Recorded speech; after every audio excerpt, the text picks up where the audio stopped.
ایک چیز کا احساس بہت زیادہ بڑھتا ہے کہ اللہ تعالیٰ نے ہمیں اسلام دے کر ہم پر کتنا بڑا احسان کیا۔ اسلام نہ ہوتا ہم تو مر گئے تھے، برباد ہو گئے تھے۔ کاش لوگوں کو یہ بات سمجھ میں آ جائے، کاش بھئی اسلام آخرت سے جتنا تمہیں آخرت میں فائدہ پہنچاتا ہے اتنا ہی تمہیں دنیا میں بھی فائدہ پہنچاتا ہے۔ اسلام کے بغیر تم دنیا میں بھی خوشیاں حاصل نہیں کر سکتے۔ نبی صلی اللہ علیہ وسلم نے جب توحید کی دعوت دی نا عربوں کو، تو عرب اسی بحث میں لگے رہے کہ آپ ہمیں ہمارے باپ دادا کے دین سے ہٹاتے ہو۔ نبی نے فرمایا میں تمہیں حدیث کا مفہوم ہے ایسی چیز دے رہا ہوں جس سے پوری دنیا پہ تم حکومت کرو گے، کیونکہ یہ نعرہ دنیا میں کسی کے پاس نہیں ہے اور نجات کا واحد راستہ یہی ہے۔ تو تم نہ صرف یہ کہ خود نجات پا جاؤ گے، کسی کو بھی نجات اور خوشیاں اور راحتیں چاہیے ہوں گی وہ تمہارا محتاج ہو جائے گا۔ الف بین قلوبکم، اس کے ذریعے اللہ تمہارے دلوں کو جوڑ دے گا، تمہیں راحتیں دے گا، خوشیاں دے گا۔ مشرکین مکہ کی کھوپڑی میں یہ بات بیٹھ نہیں رہی تھی، وہ اسی میں لگے ہوئے تھے، انا وجدنا آباءنا کذالک یفعلون، ہم اپنے باپ دادا کو دیکھتے ہیں وہ اسی طرح کر رہے ہیں، بس اسی پہ ہم نے چلنا ہے۔ ہر آدمی کی اپنی ایک نظر ہوتی ہے، ہر آدمی ہر ایک کو ایک خاص نظر سے دیکھتا ہے۔ اللہ تعالیٰ جب آپ کو دین کا علم عطا فرماتے ہیں تو آپ کے چشمے کا نمبر ٹھیک کر دیتے ہیں، آپ کے دیکھنے کی صلاحیت کو بڑھا دیتے ہیں، سمجھ میں آتا ہے کیا صحیح ہے کیا غلط ہے۔ اور یہ میں اپنی طرف سے نہیں کہہ رہا، اللہ تعالیٰ نے یہ دعویٰ کیا ہے قرآن میں، یا ایھا الذین آمنوا ان تتقوا اللہ یجعل لکم فرقانا، اے ایمان والو اگر تم اللہ سے ڈرو گے۔ ڈرو گے کا کیا مطلب ہے؟ اپنی لغت میں، اپنی ڈکشنری میں، اپنی سوسائٹی میں، اپنے کلچر میں، اپنے دل میں، اپنی ایکٹیویٹیز میں اللہ کو لے کر آ جاؤ گے، اس کو اگنور نہیں کرو گے، تو تمہیں ایک سب سے بڑا فائدہ پتہ ہے کیا ملے گا؟ یجعل لکم فرقانا، اللہ تمہارے اندر صحیح اور غلط صحیح اور غلط کو سمجھنے کی تمیز پیدا کر دے گا۔ تمہارے اندر یہ کوالٹی پیدا ہو جائے گی کہ تمہیں صحیح صحیح لگنا شروع ہو جائے گا اور غلط، جملہ ہی نہیں مکمل کر رہے، غلط غلط لگنا شروع ہو جائے گا۔ یہ کوالٹی پیدا ہو جانا خدا کی قسم بڑی خاندانی کوالٹی ہے۔ یہ دنیا بربادی اسی چکر میں ہو رہی ہے، ان کو پتہ ہی نہیں چل رہا صحیح کیا ہے اور غلط کیا۔ آپ کو پتہ چل جائے کہ صحیح غلط کیا ہے تو سبحان اللہ۔ اگر آپ کو کھانے پینے میں پتہ چل جائے صحیح کیا ہے غلط کیا ہے تو صحت اچھی ہو جائے گی۔ پیسہ کمانے میں پتہ چل جائے کہ صحیح طریقہ کیا ہے غلط طریقہ کیا ہے، پیسہ آ جائے گا۔ ریلیشن کیسے مضبوط بنائے جاتے ہیں اس کا صحیح طریقہ کیا ہے غلط طریقہ کیا ہے پتہ چل جائے تو ریلیشن اچھے ہو جائیں گے۔ کیا خیال ہے بھائی؟ جم جاتے ہو، ایکسرسائز کرنے کا صحیح طریقہ پتہ چل جائے اور غلط طریقہ پتہ چل جائے تو جان بنا لو گے۔ کیا خیال ہے؟ اگر پتہ ہی نہیں چلا، الٹے سیدھے ڈنٹ پیل کے جو تھوڑے بہت ہڈیوں کے سیٹنگ ہے وہ بھی کیا ہو جائے گی؟ آؤٹ ہو جائے گی۔ آپ کو یاد ہوگا بچپن میں اسکولوں میں ایکسرسائز کرواتے تھے، یوں یوں گھماتے تھے، ابھی میں گھوم کے تو نہیں دکھا سکتا، کھڑے کھڑے نا یوں یوں گھماتے تھے، تو جن بچوں نے زیادہ کی ہے نا ان کے وہ گھوم گئے ہیں، وہ ان کے نٹ بولٹ ڈھیلے ہو گئے۔ ایکسرسائز کا ایک اصول ہمیشہ یاد رکھو، جو نیچرل آپ کی باڈی کی موومنٹ ہے نا اسی موومنٹ پہ ایکسرسائز کیا کرو، اس موومنٹ کو چینج کرنے کی کوشش بولو مت کرو۔ اللہ میاں نے جو ہمارے جوڑ بنائے ہیں نا وہ اپنے حساب سے بنائے ہیں کہ ہمارے حساب سے، تو اس کو چینج نہیں کرو۔ آپ اس کو چینج کرو گے نا تو آڑے ترچھے ہو جاؤ گے۔ یوگا میں کچھ ایکسرسائز ایسی ہوتی ہیں جو آدمی کو ٹیڑھا میڑھا کر دیتی ہیں ہمیشہ کے لیے، پھر سیدھا ہی نہیں ہوتا کبھی بھی وہ۔ تو کبھی بھی اپنی الائنمنٹ کو چینج کرنے کی کوشش مت کرو، جو جس کام کے لیے ہے۔ دیکھو نبی صلی اللہ علیہ وسلم نے فرمایا قرب قیامت میں کیا ہوگا، لوگ بیل پہ سواری کریں گے، تو بیل کہے گا علی ہذا خلقتو، کہ اللہ نے مجھے اس کے لیے بنایا تھا. یعنی بیل کا کام لوگوں کو اپنی پشت پہ سوار کرنا نہیں ہے، اس کے لیے اس کو ڈیزائن نہیں کیا گیا. اس کے لیے گدھا گھوڑا ہے، اونٹ ہے. بیل میں اللہ نے جو پاور رکھی ہے نا، وہ کھینچنے کی پاور رکھی ہے. آپ اس کے پیچھے ہل لگا دیں اور زمین میں گاڑ دیں، وہ بیل اس کو کھینچ کے چلے گا. تو علماء نے اس حدیث سے نکالا ہے کہ اس حدیث کا جو اصل مفہوم ہے نا، وہ بیل پہ سواری نہیں ہے. اصل مفہوم یہ ہے کہ قرب قیامت میں الٹے پلٹے کام ہونا شروع ہو جائیں گے. جس کے لیے ہے نا بنایا گیا ہے، وہ کام نہیں کرے گا. کیا زبردست حدیث ہے. دیکھو آج یہ بالکل نظر آ رہا ہے کہ جس کا جو کام ہے وہ کام نہیں کر رہا. تو یہ بھی فرقان ہے. فرقان کا مطلب حق اور باطل کو سمجھنے کی صلاحیت. یہ غیر مسلم کے پاس نہیں ہے. آپ حیران ہو گئے. تبھی غیر مسلم اتنی ترقی کے باوجود تباہ ہو رہے ہیں. آپ کہہ سکتے ہو کدھر تباہ ہو رہے ہیں، میں بتاؤں گا آپ کو کیسے تباہ ہو رہے ہیں. تو ان کا تو پروگرام اتنی ترقی کے بعد سب بڑھ گیا بھائی، سارا پروگرام ہی بڑھ گیا ان بیچاروں کا. تو جس کو جس کام کے لیے پیدا کیا گیا ہے نا، وہ اگر اس کام کے علاوہ کسی اور کام میں لگے گا تو اس کا پروگرام بڑھ جائے گا. جس کو جس کام کے لیے پیدا کیا. اب بیل جو ہے اس میں اللہ نے طاقت رکھی ہے، وہ چیزوں کو کھینچ سکتا ہے. تو آپ اس کے پیچھے ہل چلائیں، کھینچیں تو کیا کرے گا؟ وہ ہل چلا دے گا. یہ کام اونٹ سے لیں گے، اونٹ بڑھ جائے گا تھوڑے دنوں میں. اب قیامت کی یہ علامتیں آپ کو پاکستان میں بہت زیادہ ملیں گی. بائک بنائی تھی جاپان نے 2 بندوں کو بٹھانے کے لیے، لوڈ اٹھانے کے لیے نہیں. لوڈڈ گاڑیاں ان کی الگ ہوتی ہیں. پاکستان نے کیا کیا؟ پچھلا پہیہ نکال دیا اس کا، اور اس کے پیچھے پورا رکشہ لگا دیا، چنچی لگا دی. ایسا ہی ہے نا. اور اس پہ 10 بندے بٹھا دیے اور گانے لگا دیے اونچی آواز میں، تاکہ وہ پیچھے انجوائے بھی کریں. ایسا ہی ہوتا ہے نا. صبح صبح جا رہا ہوتا ہوں، چنچیوں میں اتنی زور سے گانے لگے ہوتے ہیں، اتنی زور سے گانے لگے ہوتے ہیں. ابے تو کس کو سنا رہا ہے بھائی؟ پورے محلے کو سنا رہا ہے، بس انجوائے کر رہا ہے. آپ دیکھو چنچی والے خودکشی نہیں کرتے، میں نے دیکھا ہے. غریبوں کو میں نے خودکشی کرتے ہوئے بہت کم دیکھا ہی نہیں ہے. یہ جو کچھ کیسز آتے ہیں نا، غریب تھا غربت پہ خودکشی کر لی، وہ غربت پہ نہیں کی ہوتی ہے. یہ تو میڈیا بعض دفعہ پروپیگنڈا کرتا ہے غریبوں کو بدنام کرنے کے لیے. خودکشی کے کیسز مالداروں میں زیادہ ہیں، غریبوں میں بہت کم ہے. غریب انجوائے کرتا ہے، وہ عادت ہوتا ہے نا اس کو. جس چیز کی عادت پڑ جائے وہ اس کو، تو اس کا تھوڑی مسئلہ ہوتا ہے. تو زیادہ مسائل مالداروں کے ہیں خودکشی کے. اور جتنا مالدار ملک ہوگا نا، اتنا خودکشی کے ریشو زیادہ ہوں گے، بشرطے کہ اسلام نہ ہو. سعودی عرب بہت مالدار ہے، خودکشی کے کیسز نہ ہونے کے برابر ہیں، کیونکہ اسلام بھی ہے. یعنی کلچر میں تو اسلام ہے نا ان کے. اگر اسلام کے بغیر دولت آئے گی نا، تو سمجھو ڈپریشن ڈبل آئے گی. ہمارے حضرت فرمایا کرتے تھے، یہ دولت ایک سانپ کی طرح ہے. سپیرا ہوگا تو سانپ رکھے، سپیرا نہیں ہے تو سانپ پالنے کی غلطی نہ کرے. آپ نے سانپ پال لیا، دولت رکھنے کا فن سیکھا نہیں علماء سے، بزرگان دین سے، کہ اس کے کیا سائیڈ ایفیکٹ ہیں، اس کے کیا فائدے ہیں. یہ تو علماء بتاتے ہیں، بزرگان دین بتاتے ہیں کہ اس کے کچھ سائیڈ ایفیکٹ بھی ہیں، اس کے کچھ فائدے بھی ہیں. تو علماء کو پتہ ہوتا ہے یہ سانپ ہے، تو اس سے فائدہ کیسے اٹھایا جا سکتا ہے. تو بزرگوں کے پاس رہ کے، علماء کے پاس رہ کے اس کا منتر سیکھیں پہلے. تو منتر سیکھیں گے، پھر دولت میں انجوائے کریں گے آپ. دولت ٹینشن نہیں دے گی، ورنہ دولت اوپر کی کھوپڑی خراب کر دیتی ہے. بہت سوں کی خراب ہو چکی ہے، پاگل ہو گئے ہیں وہ. انزائٹی ہے نا، انزائٹی. ان کو لوگ سمجھ رہے کہ خوش نہیں ہے، انزائٹی کے پیشنٹ بن چکے ہیں وہ، اور آگے ڈپریشن میں جانے والے ہیں تھوڑے دنوں میں. تو کیا کریں، اتنے سارے مضامین ایک ہی سب پہ کھچڑی پکی ہوئی ہوتی ہے. خیر، تو میں یہ عرض کر رہا تھا کہ وہ کیا عرض کر رہا تھا میں، ہاں. تو اب دیکھو قیامت کی علامات میں ہے کہ بیل پہ سواری ہوگی، حالانکہ وہ ہل چلانے کے لیے. تو بالکل اس کی مثال ہمیں اب نظر آ رہی ہے. چنچی جاپان نے بنائی تھی سوزوکی، وہ 2 بندوں کو بٹھانے کے لیے.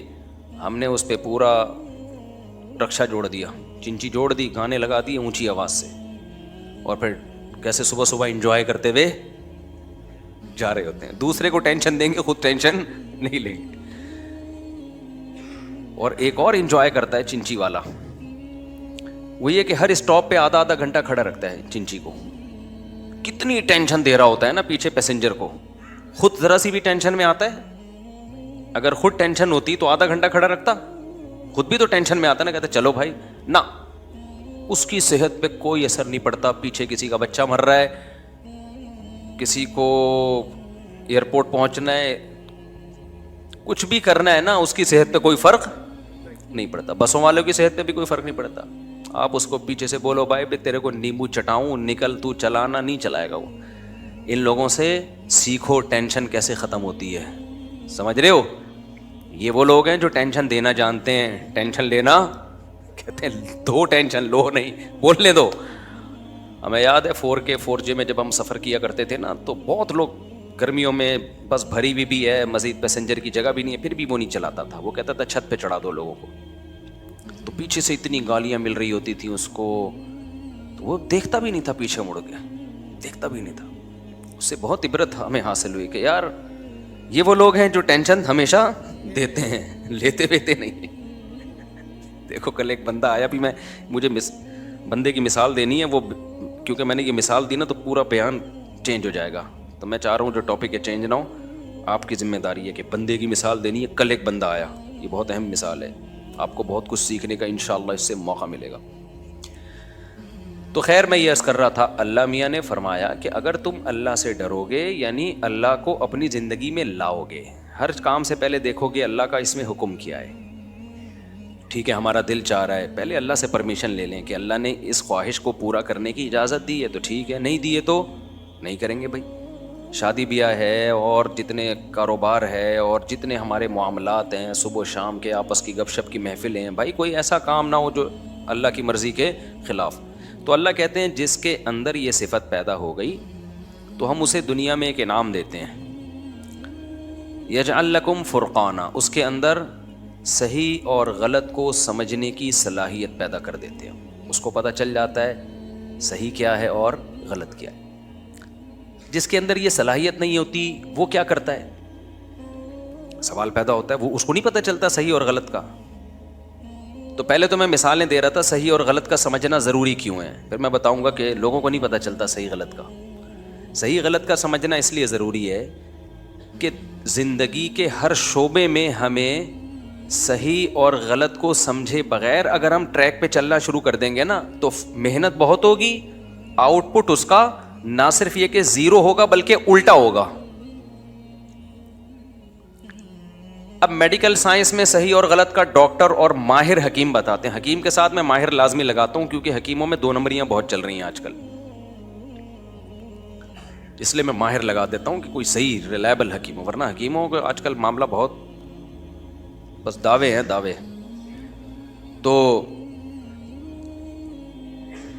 تو صحیح اور غلط میں جو تمیز ہے نا, اللہ اس کی صلاحیت پیدا کر دیتے ہیں. اب میڈیکل سائنس کی مثال دے رہا تھا, اس میں اگر آپ کو صحیح غلط کا پتہ نہ چلے, اپنی طریقے سے آپ شروع کر دو کہ جی ایکچولی یہ جو فولاد کے کیپسول ہے نا, یہ اس پہ لکھا ہوا ہے شربت فولاد یا کیپسول فولاد, اس پہ لکھا ہوا ہے یہ ایک کھانے سے, فولاد کے کیپسول کھانے سے آپ کے اندر کیا ہو, فولادی طاقت پیدا ہو جائے گی.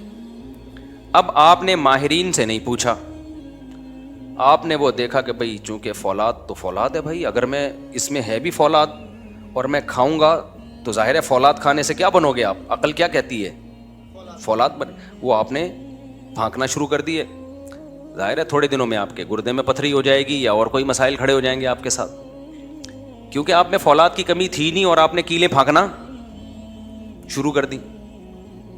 کیلشیم کا آج کل بڑا زور چل رہا ہے نا, کیلشیم کی کمی سے بچانے کے لیے کیلشیم کے سپلیمنٹ لوگ لے رہے ہوتے ہیں. کیلشیم کی سپلیمنٹ آپ لے رہے ہیں, آپ نے نیٹ پر دیکھ لیا, یوٹیوب پہ دیکھ لیا, بھائی کیلشیم کے سپلیمنٹ یہ بڑا زبردست کیلشیم کی, اس سے ہڈیاں مضبوط. آپ نے کسی ڈاکٹر سے مشورہ نہیں لیا, نٹ کیلشیم کا ٹیسٹ کروایا, کیلشیم کی آپ میں کمی تھی نہیں, ویسے ہی ہڈیوں میں آپ کو کسی اور وجہ سے درد ہو رہا تھا, آپ نے دوسری شادی کی تھی اس وجہ سے درد ہو رہا تھا آپ کے, اس کا ہڈیوں سے کوئی تعلق تھا نہیں. سسرال کی ٹینشن سے بھی ہڈیوں میں درد ہوتا ہے انسان کے. آپ نے بغیر کسی ڈاکٹر کے مشورے کے کیلشیم کی گولیاں پھانکنا, وہ نہیں ہوتا یوں کر کے پانی میں ڈالو ایسے فوارے پھوٹتے ہیں اس کے, ہوتا ہے نا آج کل ایک آتا ہے. میں تو ڈاکٹر نہیں ہوں نا, دیسی آدمی ہوں, ہم دیسی باتیں ہی کرتے ہیں. وہ کیل سی کی جو ہے نا وہ آپ نے ڈالی اور روزانہ پھانک رہے ہیں آپ. اب کیا ہوگا آپ کے تھوڑے دنوں میں گردوں میں پتھری بننا شروع ہو جائے گی. سمجھتے ہو کہ نہیں سمجھتے؟ تو اب آپ کا اگر نہیں لیتے تو کچھ بھی نہیں ہوتا. اب دیکھو آپ نے محنت بھی کی, خرچہ بھی کیا, صحت کا خیال بھی کیا, اس کے باوجود آپ کا پروگرام گردوں کا بڑھ گیا. وہ پتھری نکالنے میں آپ کو, اور پھر گردے ہی نہیں اور بہت کچھ, دل کی بیماریاں شروع ہو سکتی ہیں بلا وجہ کا کیلشیم پھانکنے سے. تو ایسے ہی ہر آدمی جیسے میڈیکل سائنس میں فنٹر بنا ہوا ہے, پیسے کمانے کے لیے آپ نے کیا کیا, لوگ آپ کے پاس آئے, تاجر آپ کے پاس آئے, سبز باغ دکھائے, اتنا پیسہ دے دو, میں اتنا پیسہ دوں گا, یہ تو بہت, کاش میرے پاس طاقت ہوتی, میں لوگوں کے ہاتھ جوڑ کے کہتا خدا کے لیے اللہ کا واسطہ تجارت کے نام پہ اپنا پیسہ کسی کو مت دو اللہ کا. جیسے عاملوں کے پاس جانے سے ہاتھ جوڑ جوڑ کے منع کرتا ہوں نا کہ مت جاؤ, مر جاؤ جن چڑیل بھوت میں, عاملوں کے پاس مت جاؤ. لوگ سمجھ میں نہیں آ رہی بات لوگوں کے. پھر لوگ علماء کا حوالہ دیتے ہیں, فلاں عالم تو کہتے ہیں بھائی اس کا تعلق علم دین سے نہیں ہے, فلاں عالم کو کیا پتا بیچاروں کو, قرآن و سنت کا ان کو ہم سے زیادہ پتا ہوگا اگر وہ علم میں ہم سے زیادہ ہیں, عاملوں کا نہیں پتا ہوگا ان کو ہم سے زیادہ. اس کا تعلق مفتی ہونے سے تھوڑی ہے, اس کا تعلق تو کھوپڑی سے اور مشاہدے سے ہے. کھوپڑی صحیح کام کرے گی تو 2 منٹ میں سمجھ میں آئے گا 2 نمبر بنا رہا, الو بنا رہا ہے. سمجھ میں آ رہی ہے بات. بعض لوگ بڑی جلدی الو بنتے ہیں, بعض کو الو بنانا تھوڑا مشکل ہوتا ہے. تو عاملوں کے معاملے میں ہمیں الو بنانا ناممکن ہے انشاءاللہ. اللہ سے امید ہے ہمیں, یہ ہمیں تو ان کے 2 ٹکے کے لوگ نہیں, ہمیں ان کا پتہ ہے. کل ایک بندہ آیا کہنے لگا میرے گھر سے نا وہ پنجے نکل رہے ہیں, پتہ نہیں خون کی چھینٹیں نکل رہی ہیں, اور چوریاں بھی ہو رہی ہیں, اور کوئی چور پتہ ہی نہیں ہے کون چوری کر رہا ہے. میں نے کہا گھر کا چور ہوگا. کہہ رہے نہیں ہمارے گھر میں سب نیک ہیں, گھر میں کوئی چور نہیں ہے, اور چھینٹیں بھی آ رہی ہیں, چھینٹیں بھی, اور بندر کے پنجے اور پتہ نہیں کیا کیا پنجے, جن ہے. میں نے کہا یہ الو کا پٹھا جو چور ہے نا, یہ کمبخت پنجے بھی لگا کے جا رہا ہے تاکہ تم جیسے بیوقوف انکوائری نہ کریں اور خون کی چھینٹوں کو دیکھ کے جن چڑیل بھوت پہ ڈال دیں. چور بڑے ہوشیار ہوتے ہیں, وہ تھوڑی ایسا کوئی اپنے لیے ثبوت چھوڑے گا. کہہ رہے نہیں کوئی خود چوری, کبھی دنیا میں ایسا ہوا انویسٹیگیشن میں کہیں چوری ہوئی ہو اور جن پہ ڈال دی گئی ہو؟ یہ تو CID اور ISI اور جتنی خفیہ ایجنسی ہیں ان کا سارا پروگرام ہی بڑھ جائے گا. پھر تو انویسٹیگیشن میں جن چڑیل بھوت کہیں بھی نہیں لائے جاتے, ہمیشہ انکوائری کی جاتی ہے یار اس کا سبب تلاش کرو, اور پکڑا جاتا ہے اسی بیس پہ چور. مسلمان چڑیل بھوتوں پہ ڈال دیتا ہے. تو یہ پرسوں کی بات ہے, ایک بندہ آیا کہہ رہا آپ کو اپنے گھر دکھانا ہے, آپ ذرا سونگ کے بتائیں, ایسے یوں کر رہا تھا, سونگ کے بتائیں کہ کتنے چڑیل ہیں کتنے بھوت ہیں. میں نے کہا میں یہیں سے بتا رہا ہوں, کوئی بھوت نہیں ہے, کوئی چڑیل نہیں ہے. کہہ رہے ہیں کیوں, گھر سے چوریاں بھی ہو رہی ہیں. میں نے کہا پکڑ لیا. میں نے جیسے ہی کہا نا چوریاں ہو رہی ہیں, میں نے فوراً پکڑ لیا. میں نے کہا وہی کر رہا ہے یہ. پہلے اس نے بتایا نہیں تھا چور ہیں گھر میں, پہلے اس نے کہا چھینٹیں اور پنجے اور پتہ نہیں مسور کی دال اور کون کون سی چیزیں نظر آ رہی ہیں. تو میں نے کہا کچھ نہیں ہے, پھونک آیت الکرسی پڑھ کے دم کر دو, گھر کے چاروں کونوں پہ پھونک مار دو, یا کسی مولوی صاحب اپنے جو نیک آدمی ہے اس سے دم کروا لو, چھیٹے ویٹے پانی پہ دم کرتے نا ایسے مارو, کافی ہے. بشرطے کہ مولوی صاحب یہ کام نہ کرتے ہوں. یہ کام اگر کرتے ہیں تو پھر وہ مولانا صاحب بھی غلط آدمی ہے. کرتے نہ ہو, کروا لو ان سے, کوئی بھی یعنی جا کے دم کروا لو ان سے, کوئی بھی نیک آدمی کر لے. میں نے کہا اور جو ہے نا اس سے زیادہ لفٹ نہیں کراؤ. تو کہتے ہیں نہیں چوریاں بھی ہو رہی ہیں. میں نے کہا لو پکڑ لیا, میں نے 2 منٹ میں پکڑ لیا. سونگھے بغیر پتہ چل گیا کہ جن کون. میں نے کہا یہ چور ہی جن ہے. کہتے ہیں ہمارے گھر میں تو کوئی آتا نہیں ہے. میں نے کہا کہ وہ رہتا بھی نہیں ہے کیا گھر میں؟ گھر کا چور ہے یہ, گھر کا. میں نے کہا یا تو خود تو چور ہے, بعض دفعہ چور خود آتا ہے پوچھنے کے لیے, یہ بھی بتا دوں آپ کو میں, چور خود انکوائری کر رہا ہوتا ہے. میرا ایک لیپ ٹاپ چوری ہوا, جس نے چوری کیا اس نے FIR کٹوائی کہ مفتی صاحب کا لیپ ٹاپ چوری ہو گیا. بعد میں پتا چلا وہی چور تھا. تو بعض دفعہ نا چور انکوائری میں سب سے آگے. مجھے تو شک ہوا کہ یہ, میں نہیں کہہ رہا وہ چور ہے کہیں ناراض ہو جائے وہ, لیکن شک ہے. بعض دفعہ چور خود آ کے جا رہا ہوتا ہے, یار گھر میں چوریاں ہو رہی ہیں, ایکچولی سمجھ میں نہیں آ رہا, میری بیگم کا سونا غائب ہو گیا تو, اور چھینٹیں بھی آ رہی ہیں, عاملوں کو لائے گا. چوری خود کر رہا ہوگا وہ. تو اس لیے جن چڑیل بھوت پہ جس نے معاملہ ڈال دیا اس کا پروگرام بڑھ گیا. وہ کبھی بھی ترقی نہیں کر سکتا, نہ وہ کبھی چور کو پکڑ سکتا ہے. تو خفیہ کیمرے لگا دو ایسی جگہوں پہ, الماری کے اندر کیمرے لگا دو, کہیں کبھی نہ کبھی تو پکڑا جائے گا نا. خیر یہ کہاں چلے گئے ہم. تو پھر بھی اگر چور نہیں سمجھ میں آ رہا ہے اس کا مطلب چور بہت ہوشیار ہے, وہ ایسے طریقے سے کر رہا ہے کہ کوئی ثبوت نہ چھوڑے. تو ہوشیاری تو ہے نا, چوری بھی ایک فن ہے. ابھی تو ایک چور پکڑا گیا نا, کورٹ میں لایا گیا, جج نے کہا تو نے بڑی ہوشیاری سے چوری کی ہے, کانوں کان کسی کو خبر نہیں ہوئی. چور نے کہا شکریہ جج صاحب, آپ پہلے آدمی ہیں جنہوں نے میرے فن کی تعریف کی ہے. سمجھ رہے ہیں نا, وہ تو ڈانٹ رہا تھا, وہ سمجھ رہا تھا کہ چوروں کے ہاں یہ تعریف ہوتی ہے کہ ہم ایسے چوری کرتے ہیں کسی کو کانوں کان خبر نہیں ہوتی. آپ کو پتہ ہے بڑے ہوشیار ہوتے ہیں. میں ایک دفعہ, یہ بات ہے 1997-98 کی بات ہوگی, اس وقت 500 روپے کی بھی بڑی ویلیو تھی. میں اپنے کسی ریلیٹو سے ملنے کے لیے گیا, مدرسے کی چھٹی تھی, انہوں نے مجھے بچہ سمجھ کے 500 روپے ہدیہ دے دیے نا, اپنے ہی قریبی رشتے دار تھے, میری خالہ تھیں کیا اس میں, وہ تو خالہ نے مجھے 500 روپے گفٹ دے دیے. خالہ سے ملنے گیا تھا, ہم بڑے زبردست طریقے سے رکھے میں جیب میں. اس وقت ہمارے لیے 500 روپے بڑی بات تھی, طالب علم کے لیے تو 500 روپے ایسے ہے جیسے کروڑوں خربوں روپے کا مالک بن گیا وہ. ہم 500 روپے جیب میں رکھ کے نا, میں بیٹھا ناظم آباد 2 نمبر سے, میں نے جانا ہے پیٹرول پمپ نہیں ہے نا, 15 منٹ کی وہ ہے ٹریولنگ ہے آپ کی, 15 منٹ کی. 15 منٹ میں مجھے تھا اچھا بس بھی خالی 2-4 آدمی بیٹھے ہوئے تھے بس میں, ایک کہیں پچھلی سیٹ پہ ہوا, ایک دائیں بائیں ہوگا. 500 روپے ہم نے جیب میں رکھے. اب میں یہ بار بار نا جیب کو یوں کر رہا ہوں کہ کہیں چوری نہ ہو جائے نا, ہمارے لیے تو بڑی چیز تھی بھائی وہ. اچھا ان دنوں میں بھی ہم بڑے خوش تھے الحمدللہ.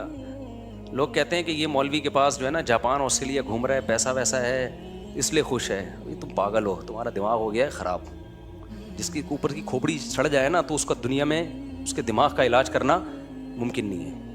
لوگ سمجھ رہے ہیں ایسی عیاشی ہے تبھی تو یہ ممبر پہ بیٹھے ہوئے لطیفے سنا رہے ہیں, خوش ہیں. اور بھائی ہمارا ماضی اٹھا کے دیکھو, جب ہماری جیب میں 500 روپے تھے نا ایسے بچا بچا کے, اس کو بھی اللہ کا اس سے زیادہ ہی خوش ہوں گے.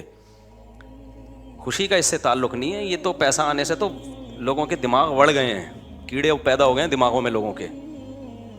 تو اس کا اس سے کوئی تعلق نہیں ہے. جاپان میں کیا رکھا ہے لوگ پتہ نہیں جاپان کیا کوئی مریخ پہ چلے گئے. تو ان چیزوں کو زیادہ لفٹ نہ کرایا کرو, یہ بہت کوئی کامیابی یا خوشی کے اسباب نہیں ہیں. یہ بچوں کے وہ ہیں جن کو ان چیزوں کو دیکھ کے خوش ہوتے ہیں. پھر آپ کیسے تو پھر گئے کیوں جاپان, جانے پر پابندی تھوڑی ہے, میں تو جاؤں گا, ہو سکتا ہے میں کہیں اور بھی چلا جاؤں, لیکن یہ چیزیں کوئی کامیابی کا معیار نہیں ہے. اور یہ چیزیں کوئی ایسی نہیں ہے کہ ان کی وجہ سے انسان کو بہت زیادہ خوش ہو. خوش ہونے کے جو اسباب ہیں وہ میں آپ کو بتاتا رہتا ہوں. دنیا کو مسافر خانہ جس دن سمجھ لیا تو آپ ٹماٹر کی ریڑھی لگاؤ گے اس پہ بھی خوش ہوگے, ٹماٹر کی ریڑھی پہ بھی خوش ہوگے. خوشی کے جو اوریجنل اسباب ہیں وہ دولت نہیں ہے. خوشی کے اوریجنل اسباب یہ ہیں کہ دولت سے محبت کرنا چھوڑ دو اور دولت کو کامیابی سمجھنا چھوڑ دو. کماؤ ضرور دولت, دل نہ لگاؤ. آپ کہہ سکتے ہو واہ بھائی واہ, دل بھی نہ لگائیں کمائیں بھی. بھائی کشتی کے اوپر جب بیٹھتے ہیں ہم سفر کرتے ہیں تو کشتی ضرورت ہے ہماری. جب تک آپ کشتی کے اوپر رہو گے فائدہ پہنچائے گی. جس دن کشتی آپ کے اوپر آ گئی, آپ کے اوپر حاوی ہو گئی تو آپ ڈوب جاؤ گے سمندر میں. پانی جب تک کشتی کے باہر رہے گا تو کشتی کو دھکا دے گا. وہ پانی استعمال ہو رہا ہے پانی, لیکن پانی جس دن کشتی کے اندر آ گیا نا تو کشتی کا پروگرام بڑھ جائے گا. تو اسی طرح دنیا آپ کی زندگی کو دھکا لگاتی ہے. دولت, اسباب, وسائل, زندگی چلتی ہے, لیکن یہ دولت آپ کی زندگی کی کشتی چلتی ہے اس سے. جس دن یہ دولت آپ کے دل میں گھس گئی تو یہ ڈبو دے گی آپ کو. تو بار بار ہی رکھو اس کو, زیادہ لفٹ بولو نہ کراؤ. جب بھی کوئی بنگلہ دیکھو, گاڑی دیکھو تو فوراً سوچو بھائی ایک دن ختم ہو جائے گا. ایک دن کیا ہو جائے گا, ختم ہو جائے گا. تو ہمارے ایک دوست ہیں, ان نے بہت بڑا 1000 گز کا بنگلہ لیا, انہوں نے مجھے دکھا رہے تھے. میں نے کہا اللہ تعالیٰ اس میں برکت دے. 2-3 پلاٹ چھوڑ کے قبرستان تھا نا, میں نے کہا آنا ادھر ہی ہے. آخر میں ان کا سارا شو بازی کا پروگرام ہم نے وہ بھی کہتے ہوں گے یار کیا ہو گیا. پہلے مجھے بنگلہ دکھا رہے ہیں نا 1000 گز کا, بڑا بہت اچھا, دیندار بھی ہے ماشاءاللہ. دیندار آدمی کے پاس دولت دیکھ کے مجھے بڑی خوشی ہوتی ہے, کیونکہ اطمینان ہوتا ہے. ایک تو اس دولت سے اس کی اوپر کی کھوپڑی آؤٹ نہیں ہوگی, یہ غریبوں کو تانے نہیں دے گا.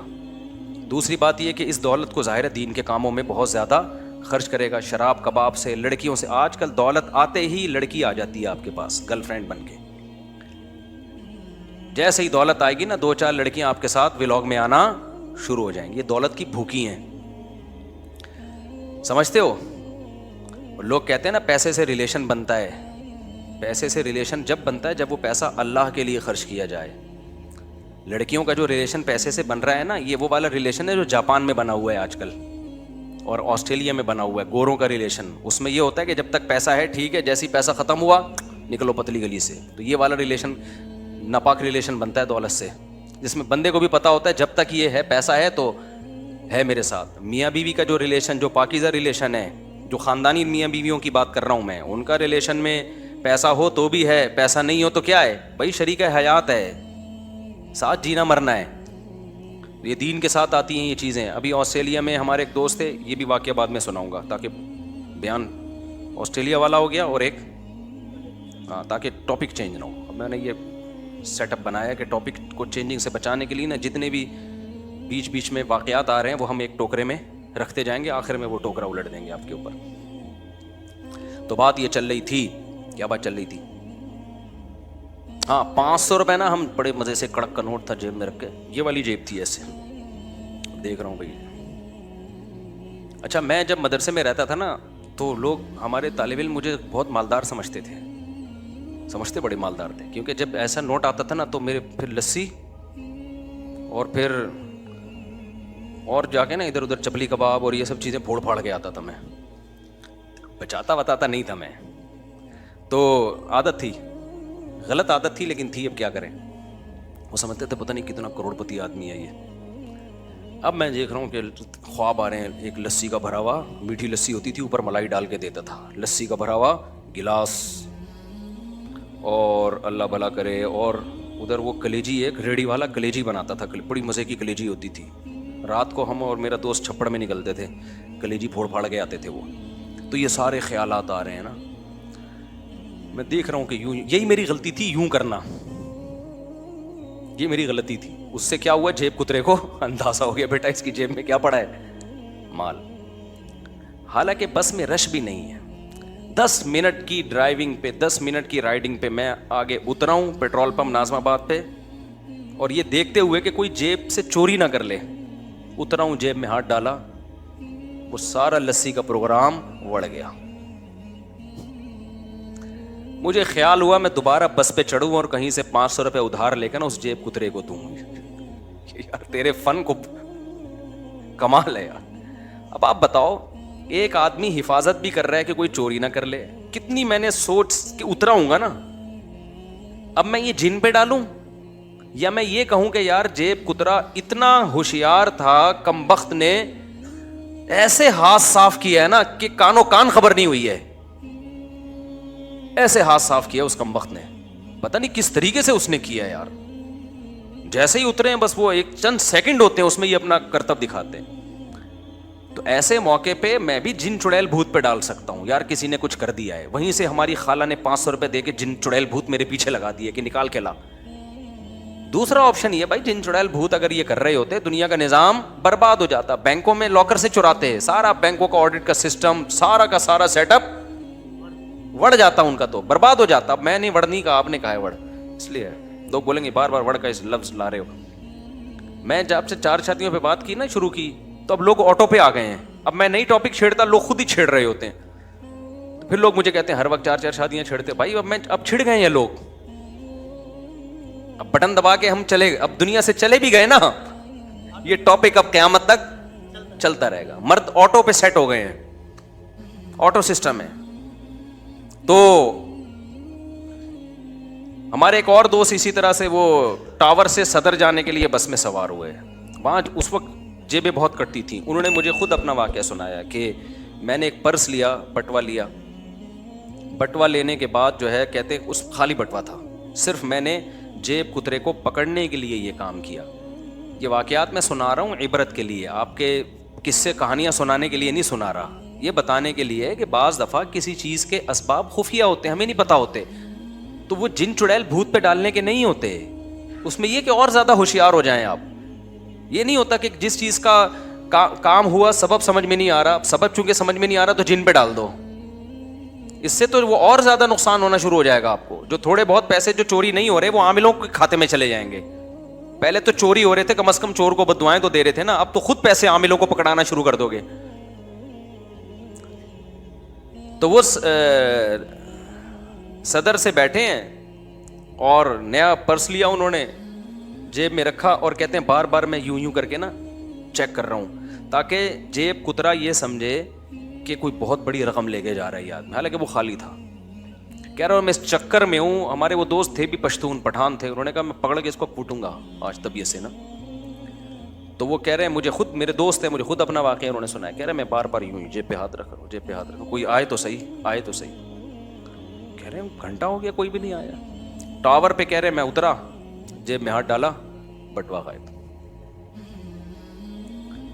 اب بتاؤ یہ جن کے بچے نے کیا یہ بھائی, کیا تو جیب کترے نہیں ہے. اب آپ کو سمجھ میں نہیں آ رہا کیسے کیا ہے, تو اب آپ یہ نہیں کہو گے کہ جن نے کیا, آپ بولو گے بھائی کام ہوا ہے لیکن اس کی لاجک کیا ہے یہ مجھے سمجھ میں نہیں آ رہی. اگر آ رہی ہوتی تو میں بھی جیب کترا نہ ہوتا, وہی بندہ یہ کہہ سکتا ہے.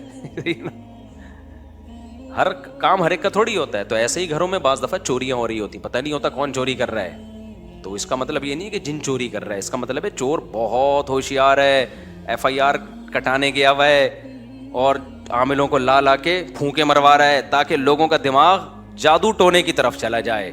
اسی طرح یاد رکھو نندوں میں, جٹھانیوں میں, میاں بیوی میں لڑائیاں ہوتی ہیں تو اس میں کوئی غلطی پر ہوتا ہے, وہ گھر میں فساد میں چاہ رہا ہوتا ہے, لوگ عامل کے پاس چلے جاتے ہیں, عامل کہتا ہے کسی نے کچھ کر دیا ہے, اس سے کیا ہوتا ہے جو فسادی ہوتا ہے اس کی جان چھوٹ جاتی ہے.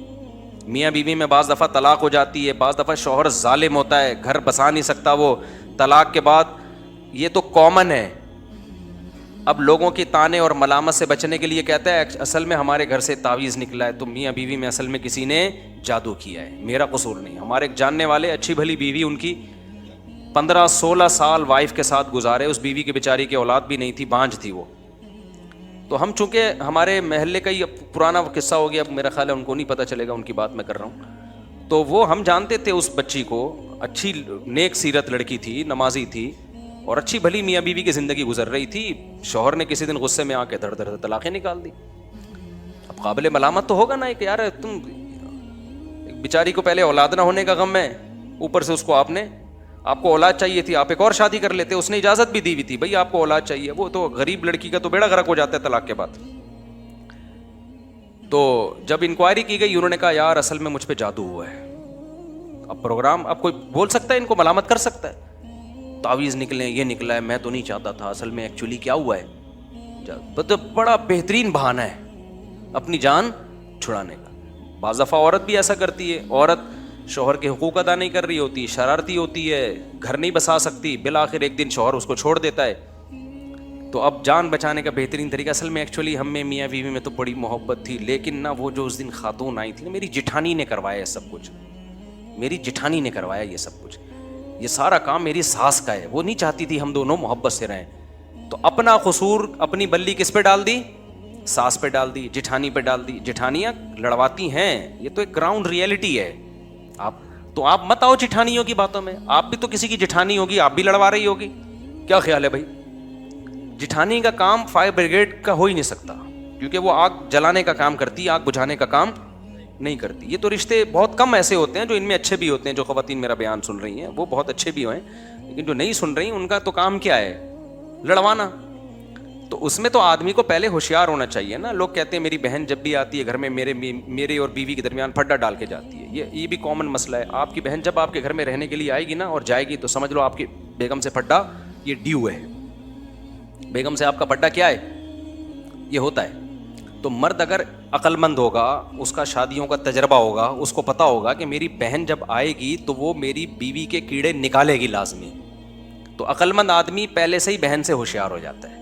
وہ کہتا ہے بہن آئے گی, میری بیگم کے کیڑے نکالے گی, اس کا کام ہے. اس کو بھی نہیں روکو, اس سے بھی نہیں لڑو, سنو, ادھر سے سنو, ادھر سے بولو, نکال دو. عقل مند آدمی یہ کام کرے گا کہ بھائی میں اپنا گھر اپنی بہن کے چکر میں, وہ تو اپنے گھر میں خوش ہے, سمجھ رہے ہو نا, اس کی بھی وہ شوہر کی بہن یہی کام کر رہی ہوگی.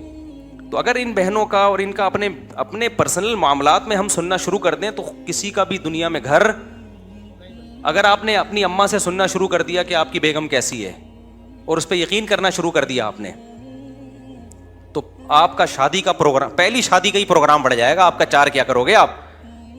تو اماں کے بارے میں اصول یہی ہے کہ بھائی اماں, ہماری اماں بہو کی جتنی شکایتیں کرے سنو, اماں سے لڑو نہیں. لیکن ادھر سے سن کے ادھر سے نکال دو، ادھر سے سن کے ادھر سے کیا کرو، نکال دو. اماں بیچاری کا کام ہوتا ہے، یعنی جو امائیں میرا بیان نہیں سن رہی، بار بار کہہ رہا ہوں، اس پہ بھی لوگ طنز کرتے ہیں، یہ کیا بات ہے، جو تمہارا بیان نہیں سن رہی وہ بہت اچھی ہیں، جو تمہارا سن رہی ہیں، جو نہیں سن رہی وہ بری ہیں، جو سن رہی ہیں. نیچے کمنٹس کیے ہوتے لوگوں نے کہ یار یہ مفتی کیسی باتیں کرتا ہے. تو آپ کو ہماری باتیں سمجھنے کے لیے تھوڑا سا مینٹل لیول، یہ مجبوری کے حکام ہے بھائی، یہ مجبوری ہے. اب میں کہہ دوں جو میرا بیان سن رہی ہیں وہ ایسی ہیں تو وہ بیان سننا چھوڑ دیں گی.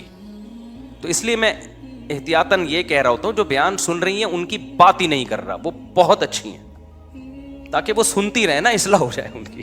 ٹھیک ہے.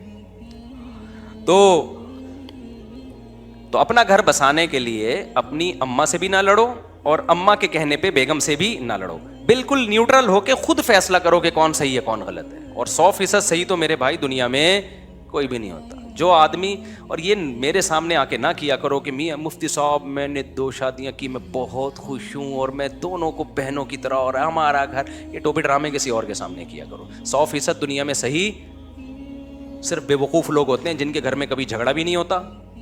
ہاں بے وقوف لوگ. دیکھو نبی صلی اللہ علیہ وسلم نے فرمایا کمینہ آدمی جو ہے نا، کمینہ، وہ اپنی بیوی پہ 100% غالب ہوتا ہے. جو آدمی مجھے کہتا ہے نا میری بیگم بالکل جیسے میں کہتا ہوں ویسے چلتی ہے اور ہمارے گھر میں سکون اطمینان کی لائف، کیونکہ میری بیگم ہر بات میری مانتی ہے اور اتنا اچھی ہنسی خوشی، اس کا مطلب یہ بندہ 99% چانس ہے کہ کمینہ آدمی ہے. معذرت کے ساتھ حدیث کے الفاظ ہے بھائی، میں 1% ہے کہ ایسا ہو بھی سکتا ہے، بعض بزرگوں میں ہوا ہے، لیکن وہ بہت اپر لیول کے بزرگ ہوتے ہیں. حضرت ڈاکٹر عبدالحی صاحب یا حضرت مولانا شیخ عاشق الہی صاحب رحمہم اللہ تعالیٰ، ان میں سے کسی ایک کا واقعہ ہے. انہوں نے لکھا ہمارے گھر میں آج تک یعنی 40-50 سال میں کبھی جھگڑا نہیں ہوا، کبھی ایک اونچ نیچ نہیں ہوئی، لیکن وہ بہت ہائی لیول کے بزرگ ہیں، ان کی اہلیہ بھی اور وہ خود بھی. میں نارمل لوگوں کی بات کر رہا ہوں، میرے اور آپ جیسے. تو جب کوئی آدمی یہ کہا کرے نا میری بیوی اتنی نیک اور میرے سب اصول، بہت تمیز سے ہنسی خوشی زندگی گزر رہی ہے، یا تو پھینکو ہے ایک نمبر کا، بہت بڑا کذاب جھوٹا ہے، یا یہ کہ یہ فرعون کے بچوں میں کوئی ڈوبنے سے بچ گیا تھا دریا میں، اس کی نسل میں ہے. یہ ہوتا ہے ایسا، لیکن یہ اس مرد میں ہوتا ہے جو انتہائی ظالم جابر قسم کا، جو بیوی پہ اتنا روب رکھے کہ اس کو دیکھ کے وہ تھر تھر کانپنا، اور یہ کمینے پن کے بغیر ہر وقت مار دھاڑ لاتے گھسے گالیاں اور مجبور بھی ہو. نارمل آدمی کے ہاں بھائی کبھی مان لے گی، کبھی کیا کرے گی، آگے سے جواب دے گی، آپ بے عزت ہو کے گھر سے باہر نکل آؤ، کیا خیال، بےزتی ہو جائے گی آپ کی. ممبر کے اصول کچھ اور ہوتے ہیں بھائی. یہاں تو آپ سب میری تمیز سے بیٹھ کے سن رہے ہو، کوئی بیچ میں بول نہیں رہا، ہنسنے کی بات پہ ہنس رہے ہو، رونے کی بات پہ رو رہے ہو. گھر میں یہ والا پروگرام نہیں چل رہا. ابھی کیا بتائیں کس سے کہانیاں. خیر، تو نارمل جو ہے نا، نارمل رہا کرو. بار بار کہتا ہوں، یہ زیادہ فنٹر بننے کی کوشش مت کرو. اللہ کو فنٹر گیری پسند ہی نہیں ہے، پسند ہی نہیں اللہ تعالیٰ کو فنٹر گیری. تو گھر چلانے کے لیے ضروری ہے بھائی، سب چلتا ہے، فساد بھی ہوگا گھر میں، جھگڑے بھی ہوں گے، لڑائیاں بھی ہوں گی، محبتیں بھی ہوں گی، سب اسی طرح زندگی کی گاڑی. یہ جنت تھوڑی ہے میرے بھائی، یہ دنیا ہے، صحیح ہے نا. تو نبی صلی اللہ علیہ وسلم کی صحیح حدیث ہے، یغلبن الکریم ولا یغلب علیہن الا اللئیم. فرمایا کمینہ آدمی عورت پہ حاوی آتا ہے، جو بالکل ایسے جوتے کی نوک پہ رکھتا ہے نا اس کو، تو اس کی بیوی 100% صحیح چلتی ہے، لیکن اس میں مرد کے کمینے پن کا دخل ہوتا ہے. باہر بزدل بنا ہوتا ہے، گھر میں کیا بنا ہوتا ہے، ببر شیر. دفتر میں نہیں چل رہی ہوتی، کہاں چلا رہا ہوتا ہے. میں یہ بھی نہیں کہہ رہا کہ بالکل آزاد چھوڑ دیں، آپ غلام بن کے رہیں، کچھ لمٹ ہونی چاہیے. ایک لمٹ تک برداشت کرنا پڑتا ہے، پھر لمٹ کراس کرنے کی اجازت. بعض لوگ ایسے بھی ہیں بالکل ہی گیدڑ بن کے رہ رہے ہیں، وہ بھی ٹھیک نہیں ہے. لیکن یہ جو اصول ہے نا کہ بالکل ہر چیز سیٹ اپ پہ چل رہی ہو، یہ نہیں ہوتا نا. یہ ہوائی باتیں ہیں. جو کر رہا ہو یا تو جھوٹ بول رہا ہے، یا وہ فرعون جب ڈوبا تھا تو ایک آدھ بچہ کہیں، ویسے تو رہا نہیں تھا لیکن ایک مثال دے رہا ہوں میں، کہیں میرے خلاف فتویٰ دے دیں کہ وہ تو قرآن تو کہہ رہے سارے ڈوب گئے تھے. ہمارے یہاں فتویٰ فوراً مارکیٹ میں آتا ہے، مفتی صاحب نے قرآن کی. تو فرعون چھوڑو، چنگیز خان ٹھیک ہے، چنگیز خان کی نسل تو باقی رہ گئی ہے نا، تو اس میں سے ہو سکتا ہے کوئی ہو یہ. تو خیر، کہاں سے کہاں بات، پھر ہم کلبازیاں کھاتے ہیں، ادھر ادھر جاتے ہیں. تو میں یس کر رہا تھا کہ میرے بھائی، آپ کے اگر کانسیپٹ کلیئر نہیں ہوگا، آپ میں حق اور باطل میں سمجھنے کی صلاحیت نہیں ہوگی، تو صحت میں آپ برباد ہونا شروع ہو جاؤ گے. آپ محنت بھی کرو گے اور دل کی بیماریاں بھی پیدا ہونا کیلشیم کی گولیاں کھا کھا کے. آپ ایکسرسائز کرو گے, جم جاؤ گے ٹرینر کے بغیر, اور اپنی طرف سے ڈنڈ پیلنا شروع کرو گے, جو ہڈیوں کے 2-4 مہرے صحیح رہ گئے تھے وہ بھی آڑے ترچھے بولو ہو جائیں گے. اسکولوں میں بچوں کو میں بتا رہا تھا نا, یوں یوں گھماتے ہیں عجیب عجیب طریقے سے, وہ غلط ہے بھائی. بچوں کو ایسے ہی ایکسرسائز کرواؤ جو نیچرل ہے بالکل. سمجھتے ہو کہ نہیں سمجھتے؟ تو پیسہ کمانے میں بھی ایسا ہی ہے. پیسہ, ہاں میں یہاں سے بات شروع کی تھی کہ عاملوں کے پاس مت جایا کرو. اسی طرح پیسہ کمانے میں بھی اگر آپ کو صحیح گائیڈنس نہ ملے, تجربے کی بھینٹ چڑھ جاؤ گے. کیونکہ میں ایک دفعہ تجربے کی بھینٹ چڑھ چکا ہوں. اب میں لوگوں کو کہہ رہا ہوں, لوگوں کی کھوپڑی شریف میں بات نہیں آ رہی. ہر آئے دن میرے پاس کوئی بچہ روتا ہوا آتا ہے, لڑکا, مفتی صاحب میں 10 کروڑ گنوا بیٹھا ہوں, میں 5 کروڑ گنوا بیٹھا ہوں, ابا نے گھر سے نکال دیا ہے, ٹھکائیاں لگ رہی ہیں, کوئی خودکشی کی طرف جا رہا ہے, کوئی کیا کر رہا ہے. کیوں بھائی؟ میں نے پیسہ دیا تھا, کسی ٹریول ایجنٹ کو دے دیا, کسی کاروبار میں لگا دیا. وہ اتنے نیک آدمی تھے, اتنی بڑی ان کی داڑھی تھی, بغلیں بھی میرا خیال ہے چیک کی ہوں گی اس نے. یہی رہ گیا بس, اور کیا ہے. ہر چیز سنت کے مطابق. میں ایسا کہتا ہوں کہ تو یہ بغلیں بھی چیک کر لیتا نا, جب داڑھی دیکھ لی تو نے, تو ہو سکتا ہے وہ بڑی بھی ہوں اور سنت کے خلاف چل رہی ہوں. تو تمہیں دین کا پتہ پیسوں کے معاملات کے بغیر چلتا کیسے ہے؟ کیا چور لوگ داڑھی نہیں رکھ لیتے؟ میں نہیں کہہ رہا داڑھی والے چور ہوتے ہیں, لیکن چور کو داڑھی بڑھانے میں کتنا ٹائم لگتا ہے. میں نہیں کہہ رہا نمازی چور ہوتے ہیں, لیکن چور بھی نمازی بن سکتا ہے. تو یہ عجیب حساب کتاب ہے. پھر ایسے چیختے ہیں یار ہمارا یہ ہو گیا, یہ ہو گیا. تو میں کہتا ہوں آپ نے میرے بیان نہیں سنے. کتنی دفعہ سمجھایا بھائی کسی کو پیسہ مت دو. یہ رفیع بھائی بیٹھے ہوئے ہیں سامنے. 10 سال پہلے میں آیا تھا, انہوں نے مجھے کہا کہ 10 سال پہلے میں نے ان سے کہا کہ آپ نے پیسہ دیا, انہوں نے کہا فلاں کو دیا, وہ بڑا نیک ہے, کما کے دے رہا ہے. میں نے کہا دیکھتے ہیں رفیع بھائی, ایک دن مارکیٹ سے سارے پیسے شارٹ ہو جائیں گے. 10 سال اس بندے نے کما کے دیا ان کو. یہ کہتے تھے دیکھو مفتی صاحب کچھ صحیح لوگ بھی ہوتے ہیں. اس کے بعد 10 سال کے بعد رفیع بھائی کا پروگرام بڑھ گیا. اب کبھی ایس ایچ او کے پاس جا رہے ہیں, کبھی رینجرز کے, وہ بندہ بھی گھوم رہا ہے. اس بندے کے پاس قومی ترانے ہیں. جب بھی جائے گا بھائی یہ ہو گیا, اچھا یہ ہو گیا, وہ قومی ترانے پڑھنا شروع کر دے گا. آج چائنا کا ترانہ پڑھا اس نے, کل پاکستان کا ترانہ, اب اگلی ملاقات میں جاپان کا قومی ترانہ پیش کرے گا ان کے سامنے. پورے لگے بندے الفاظ ہوتے ہیں, کچھ بھی نہیں کر سکتے آپ اگلے کا. یہ بھی نہیں پتہ چلے گا کہ فراڈ کر رہا ہے یا حقیقت میں نقصان ہوا ہے. کچھ بھی نہیں کر سکتے بھائی. اس لیے بزرگوں نے کہا ہے جو پیسہ تمہاری جیب میں ہے بس وہی تمہارا ہے. اپنے بچوں کو روکو خدا کے لیے سمل سے. کرپٹو کرنسی پہ نا ہمیں بہت اکسایا گیا, مجھے تو بہت اکسایا گیا کہ کرپٹو کرنسی کے فضائل سناؤ تاکہ مسلمان تجارت میں آگے بڑھے. ہم نے کہا نہیں بھائی اس میں ہمیں کنفیوژن ہے. نہیں یہ مفتی لوگ اصل میں دیر سے فتویٰ دیتے ہیں. اتنے تانے دیے ہمیں. اصل میں یہ خود نہیں ہے نا, خود کا بزنس نہیں ہے نا کرپٹو کرنسی کا, اس لیے فتویٰ نہیں دے رہے. ہمیں بہت کہا گیا کہ اس پہ فتویٰ دو تاکہ مسلمان قوم اس کو جھونک دو کرپٹو کرنسی میں. ہم نے کہا بھائی ہمیں اطمینان نہیں ہے.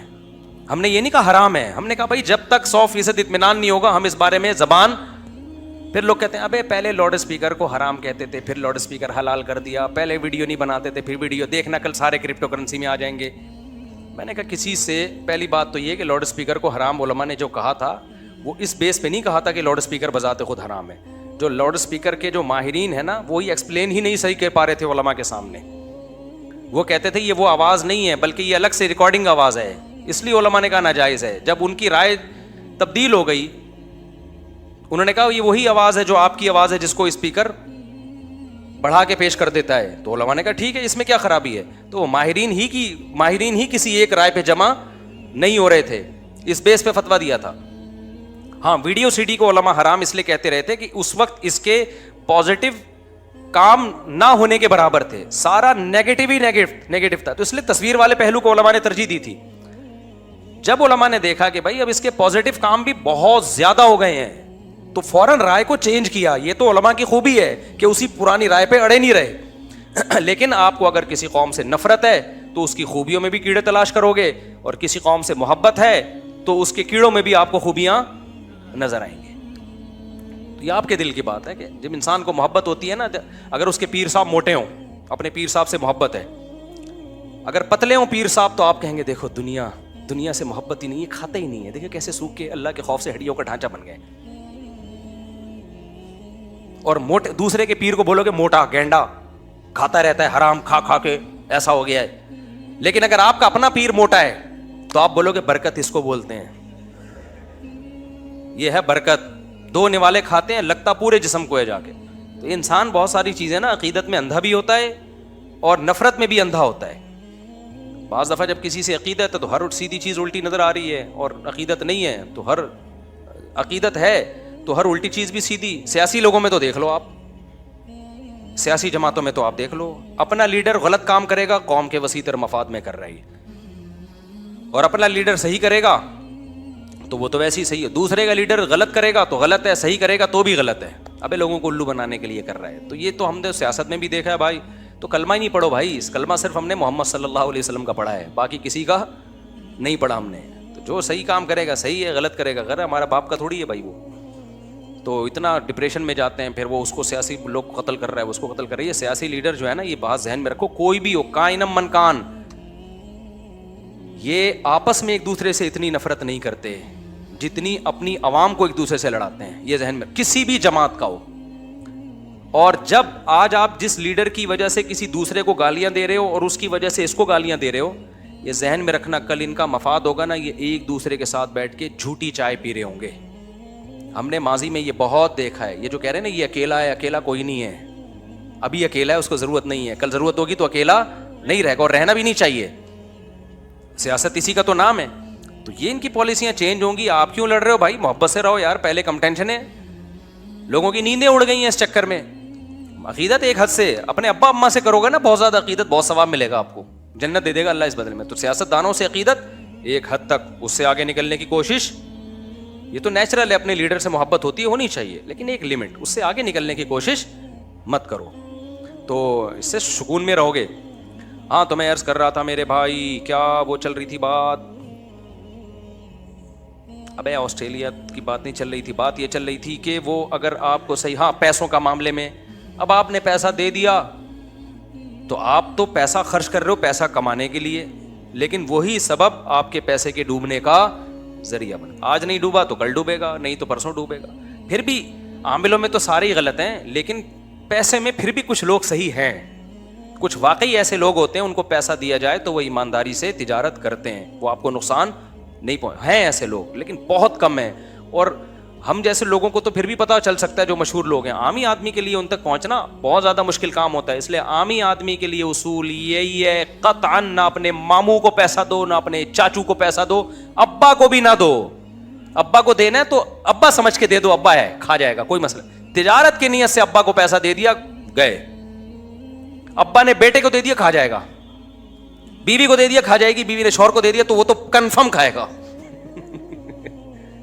بعض عورتیں اس خوش فہمی اپنے ہسبینڈ کو دے رہی ہوتی ہے. ہسبینڈ کیوں دے گا تمہیں, اس کو پتا ہے کہاں جا سکتی ہے. ہسبینڈ نے تو کنفرم کیا کرنا ہے, کھانا ہی. لوگ کہنے حضرت خدیجہ نے پیسہ دیا تھا, تو ان لوگوں کو دیکھو جن کے پاس اتنے بھی نہیں ہیں. ایک صاحب کا فون آیا, 5 سال سے بے روزگار ہوں, گھر میں بھی صلواتیں ہیں, باہر بھی صلواتیں ہیں, ٹینشن میں. میں نے کہا بھائی جان گھر تو ہے نا, چلو صلواتیں سننے کو مل رہی ہیں, لیکن گھر والوں نے نکالا تو نہیں نا, چھت تو ہے نا. یہ جو فٹ پاتھوں پہ پڑے ہوئے ہیں نا, ان کے پاس رات گزارنے کے لیے چھت میسر نہیں ہے. میں نے کہا گھر میں ناشتہ بھی مل رہا ہے, دوپہر کھانا بھی مل رہا ہے, صلواتیں سنانے کے بعد مل رہا ہے, لیکن مل رہا ہے نا. ٹھیک ہے. اور صلواتیں باپ دادا کی طرف سے مل رہی ہیں نا, کوئی یہ تھوڑی کہ پڑوسی سنا رہے ہیں, وہ تو اپنے لوگ ہیں. تو اس لیے میں لوگوں سے 2 باتیں لازمی کہتا ہوں کہ ہسپتالوں میں بیماروں کو جا کے دیکھا کرو, جو خطرناک بیمار پڑے ہوئے ہیں نا, کوئی فالج میں نظر آئے گا, کوئی ڈائلسس پہ ہوگا, کوئی کیا عجیب عجیب آپ کو بیمار نظر آئیں گے. دوسرا, ایدھی سینٹر کے مردہ خانے چکر لگا لو آج اس لیے کہہ رہا ہوں کہ پھر اگلے ہفتے تک بھول جاؤ گے. یہاں سے جب بیان کے لیے جاؤ نا, بیان سے فارغ ہو کے, تو ایدھی سینٹر کے مردہ خانے کو ذرا ٹچ کرتے ہوئے. قبرستان میں تو اصل میں اس لیے عبرت نہیں ہو رہی, وہ مردہ تو نیچے چلا گیا نا, نظر تو آ نہیں رہا وہ. جب آپ ایدھی سینٹر کے مردہ خانوں میں جاؤ گے تو بڑے بڑے فنٹر آپ کو برف کی سیلوں پہ لیٹے ہوئے نظر آئیں گے.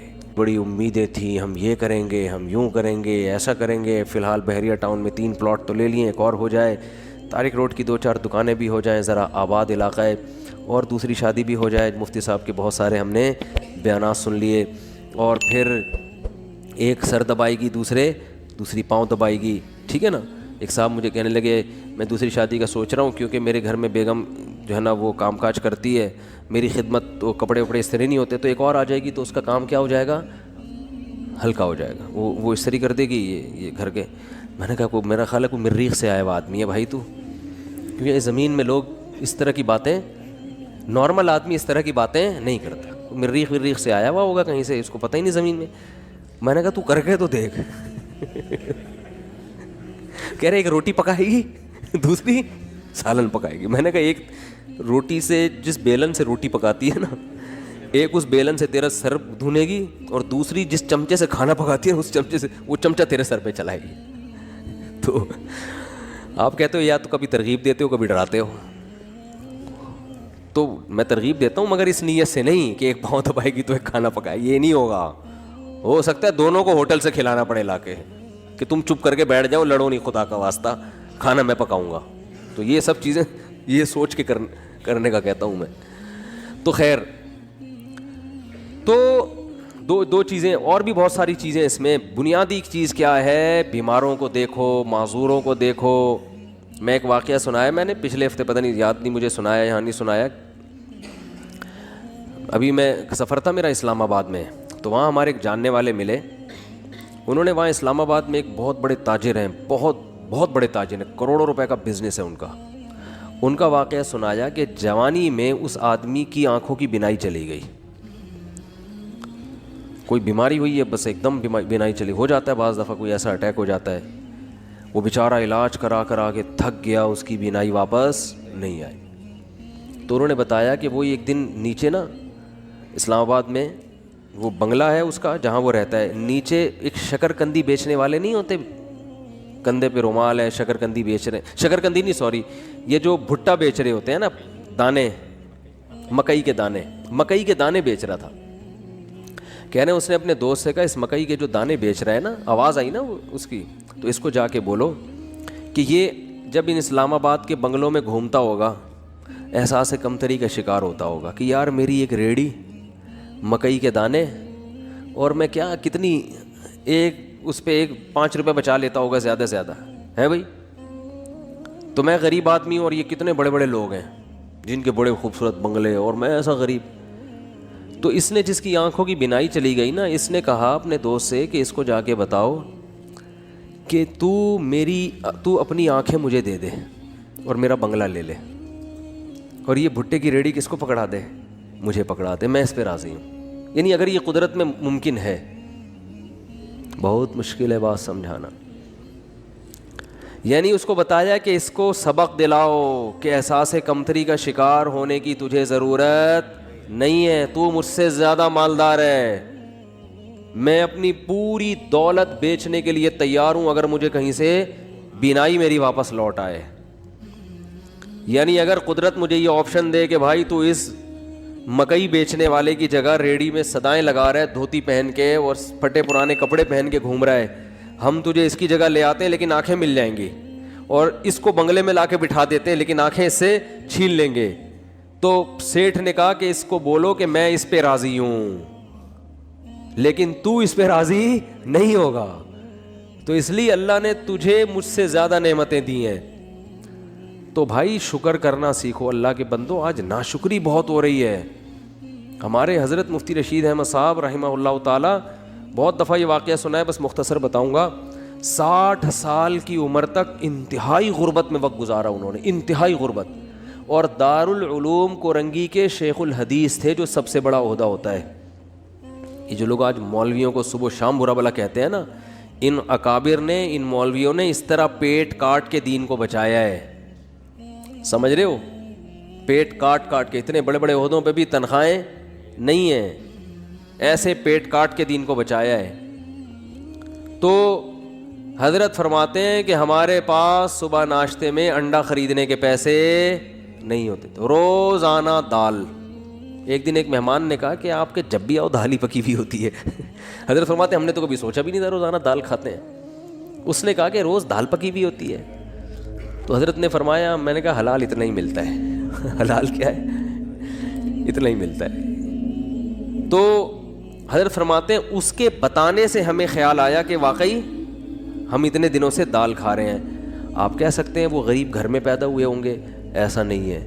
ہمارے حضرت انڈیا کا جو پنجاب ہے نا، لدھیانہ، اس کے جو چودھری گھرانہ ہوتا ہے نا، بڑے وڈیرے، ان گھروں میں پیدا ہوئے تھے.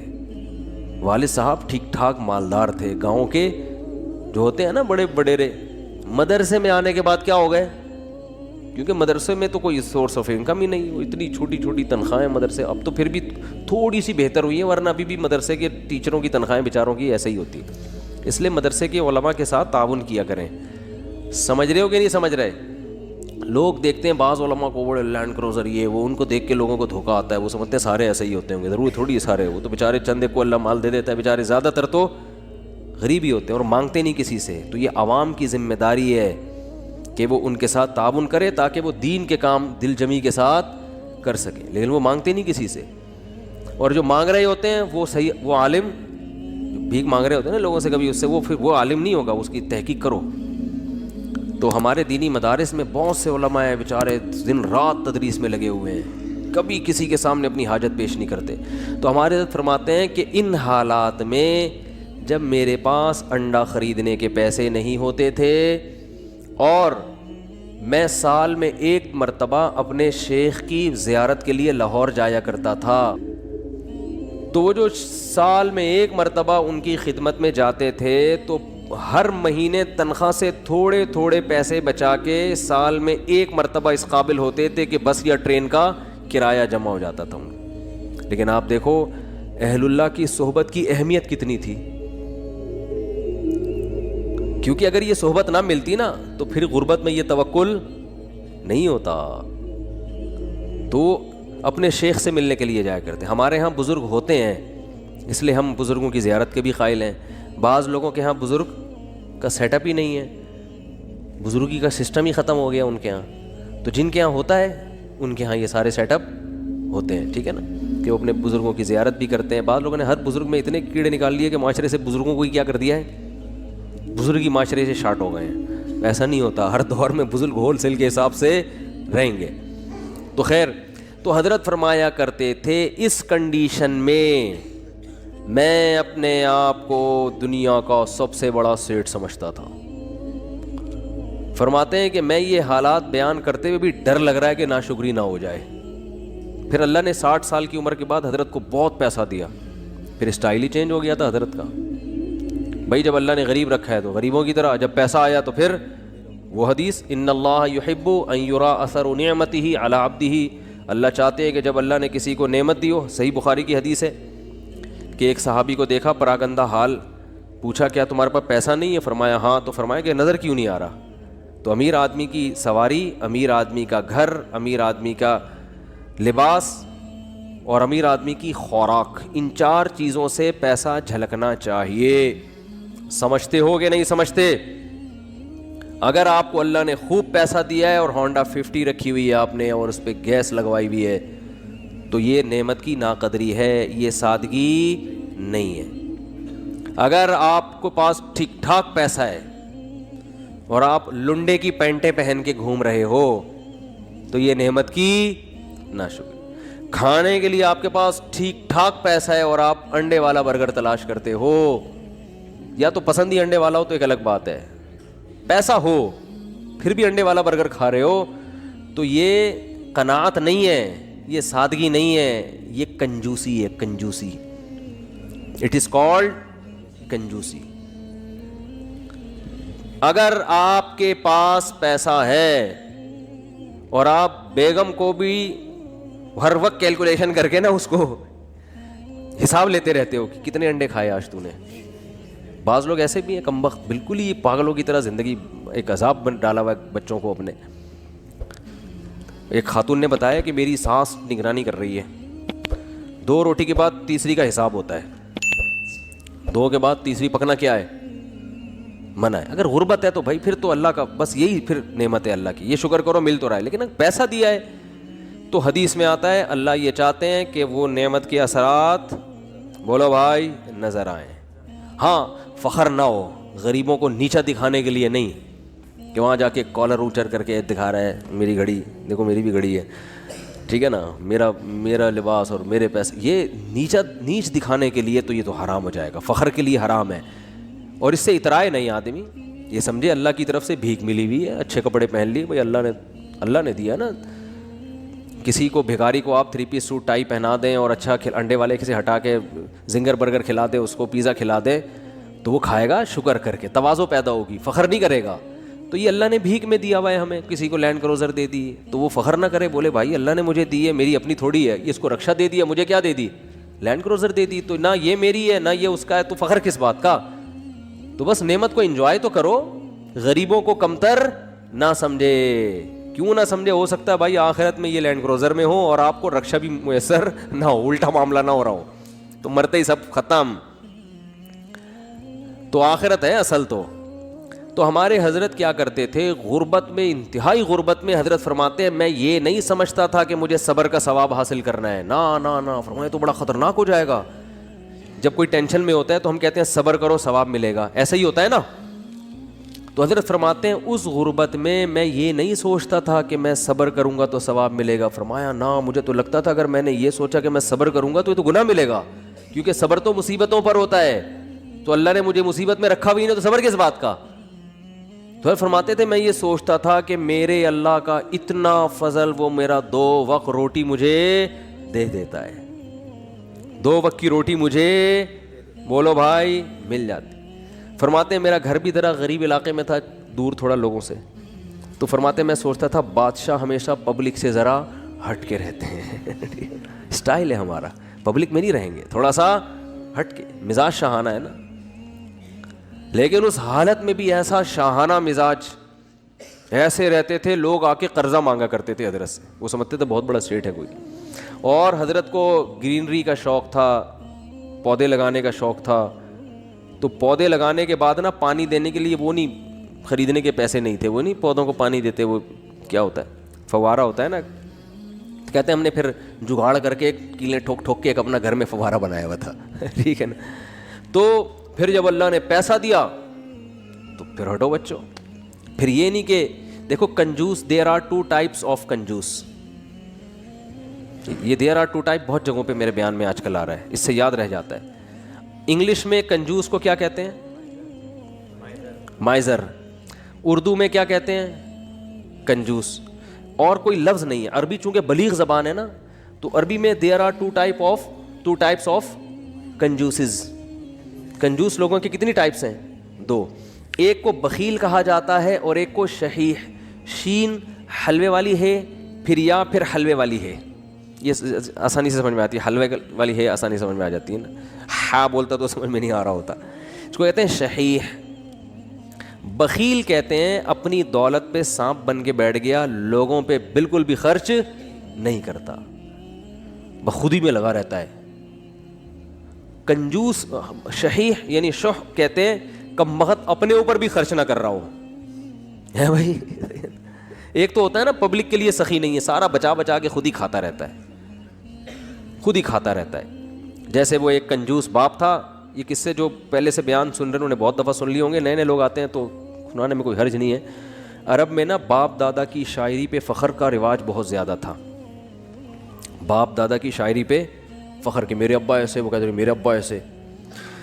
تو ایک شاعر نے اپنے باپ کی سخاوت شاعری میں بیان کی اور مقابلہ جیت گیا کہ میرے ابا ایسے سخی, میرے ابا ایسے سخی, کبھی دسترخوان نہیں لپیٹا گیا ان کا, اور دیگ ہمیشہ چولہوں پہ جلتی رہتی تھی, اور لوگوں کا تانتا, ایسی شاعری کی ہے کہ مقابلہ جیت گیا بھائی. ایک دن ایک بندہ اس کے گھر میں ملنے کے لیے آیا, تو دیکھا کہ اس کا جو ابا ہے نا, جس کی سخاوت بیان کر کے یہ مقابلہ جیتا تھا, اس ابا کو دیکھا کہ بکری کے تھن سے منہ لگا کے دودھ پی رہا ہے.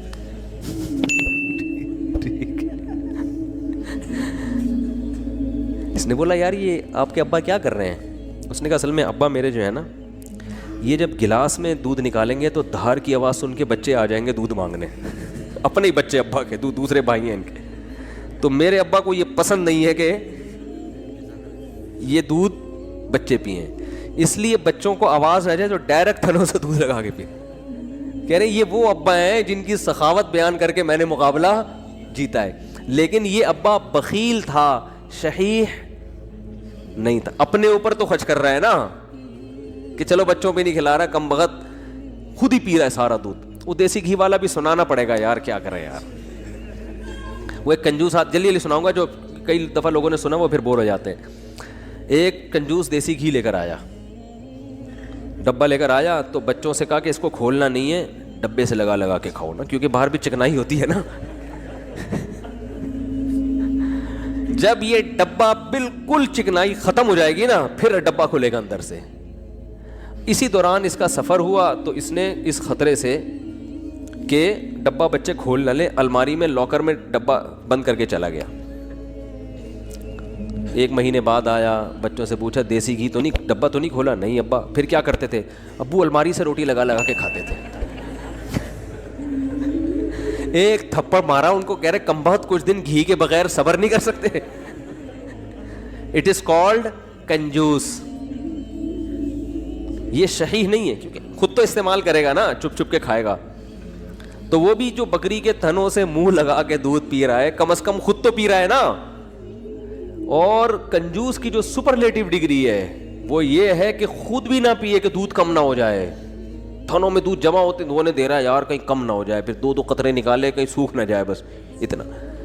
تو یہ آج معاشرے میں, پہلے تو ہم ان چیزوں کو لطیفہ اور مذاق سمجھتے تھے, لیکن جب آدمی چلتا پھرتا ہے نا, دیکھو ہم نے تو 8-10 سال علماء کے ساتھ گزارے, پبلک سے ہمارا ریلیشن ہی ختم ہو گیا تھا. جب مدرسوں میں گئے نا, وہ سارے دوستیاں یاریاں چھوڑ گئی, بالکل ایک علماء صلحاء کے ساتھ بیٹھنا, ان کی سخاوتیں ہم نے اتنی دیکھی ہم حیران ہوتے تھے. جب پبلک میں دوبارہ جانا ہوا نا, تو پھر ایک عجیب ماحول نظر آیا کہ یار یہ کیا ہو رہا ہے.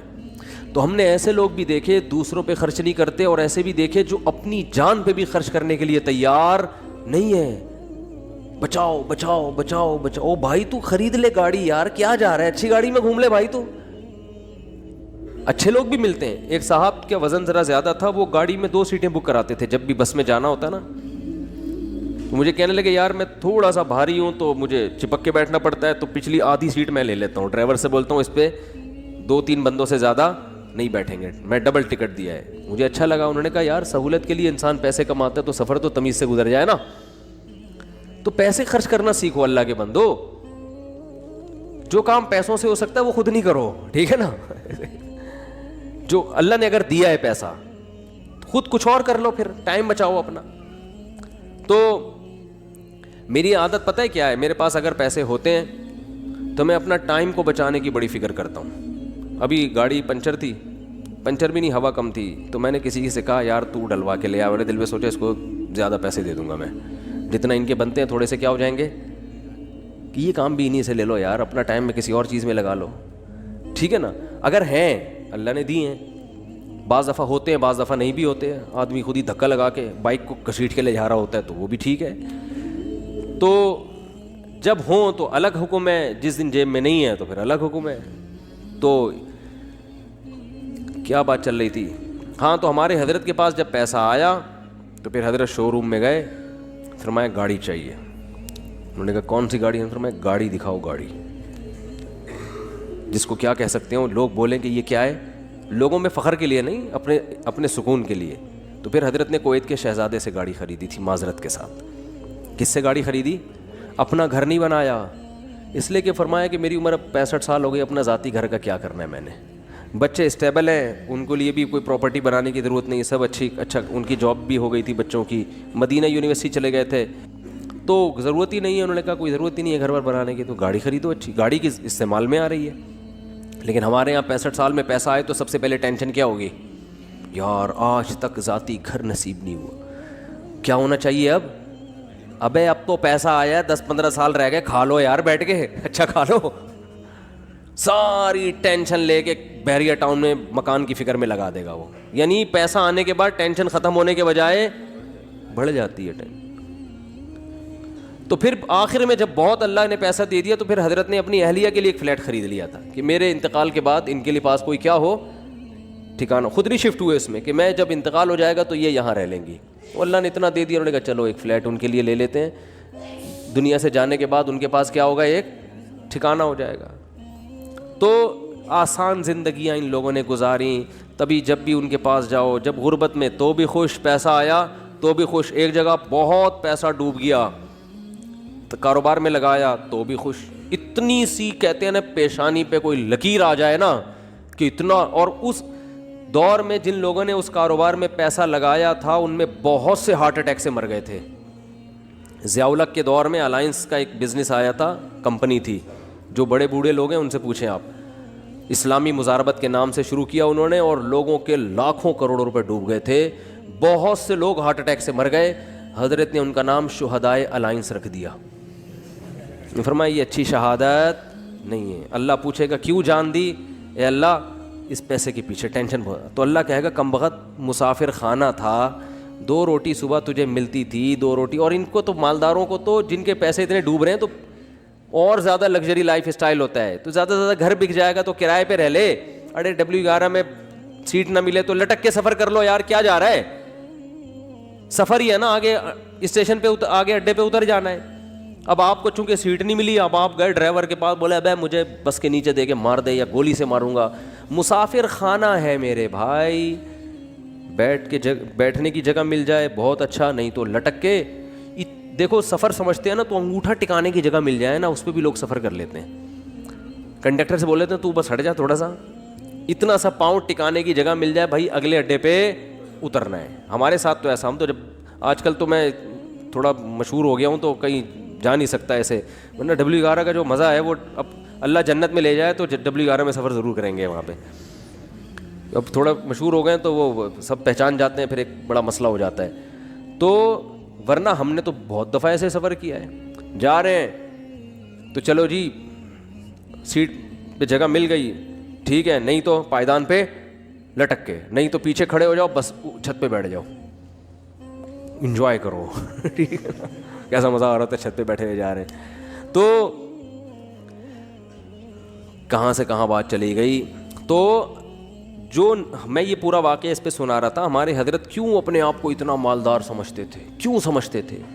اس لیے کہ حضرت فرماتے تھے جو بیسک بنیادی ضرورتیں اللہ نے پوری کر دیں, اور بہت سوں کے پاس تو یہ بھی نہیں ہے. گھر تو ہے نا سر چھپانے کو, چاہے کرائے پر ہو, ہے تو نا, بہت سے تو روڈ پہ سو رہے ہیں. کیا حالات ہیں لوگوں کے گھروں میں, جا کے دیکھو پتہ چلتا ہے کیسی خطرناک بیماریاں لگی ہوئی ہیں. تو اسلام نے ہمیں, جو میں آیت پڑھ رہا تھا اس میں یہ بتایا کہ تم اس خوش فہمی میں مت رہو کہ جس حالت میں آج ہو ہمیشہ اسی حالت میں رہو گے. اللہ نے تم سے ایسا کوئی ایگریمنٹ نہیں کیا ہے. تو اب کرنا کیا ہے؟ عمل کو فوکس کرنا ہے, عمل. تو اللہ تعالیٰ نے قرآن میں کیا فرمایا کہ کسی کتاب میں نہیں لکھا.